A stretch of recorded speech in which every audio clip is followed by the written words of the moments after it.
Let's start out by talking about what is autism. If you have a child sign up for swim lessons with you and the parent tells you that they're on the autism spectrum, I want you to at least have some idea of what to expect when you get started. Now, of course, every child is different.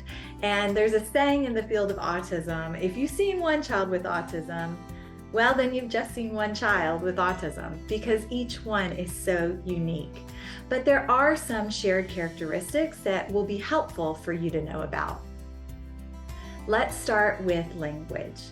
Children with autism have a different way of developing their language. So sometimes they might be very verbal, but just have like a slight different tone to their voice or a different rate of talking. So there might just be a minor difference.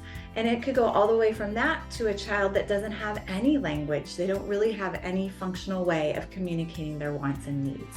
So that's a spectrum that we're dealing with. One thing to know, however, is that if a child has the diagnosis of autism, they're always going to have some sort of difference with their language, whether it be their expressive language, which is their ability to, of course, communicate ideas expressively, or with their receptive language, which is their ability to understand things that are being said to them.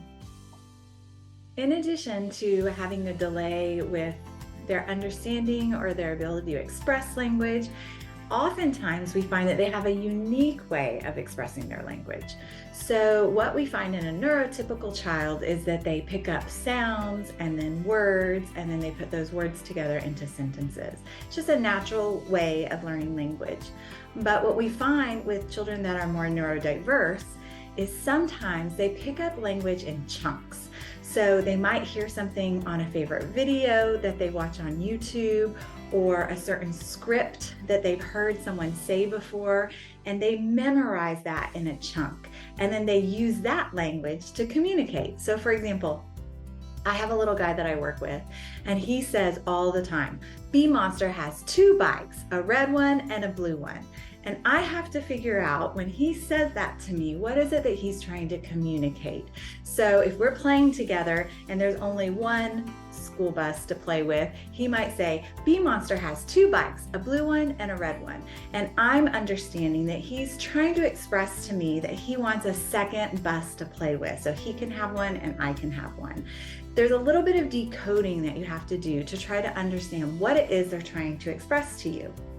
And my suggestion is, when in doubt, just repeat what they've said and try to match it just like they said it. When they say, Bee Monster has two bikes, one red one and one blue one, I'm going to say it back exactly the same way. And then if I can try to bridge that comment into something that is related to what we're doing, I can start to test out what he's trying to say to me. So I might say, yeah, Bee Monster has two bikes, a red one and a blue one. We only have one bus, a yellow one. Let's get another one. So that's how that language of blocking or grouping language together works a lot of times with the kids. In addition to having language delays, we also see that kids with autism have social differences. The way that they interact socially is going to be different than what you might come to expect. And that can play itself out in a lot of different ways. It might be that they have a different sense of personal space than what you're used to. It might be that they are not making eye contact in a way that you expect. But just because they're presenting differently doesn't mean that it's wrong, and it doesn't mean that we need to force them to do something else. So we don't want to force kids to look at me when I'm talking to you, because if they're not looking at you, that could be because it's overwhelming for them to look at your face, and they're actually able to listen better if they're not looking.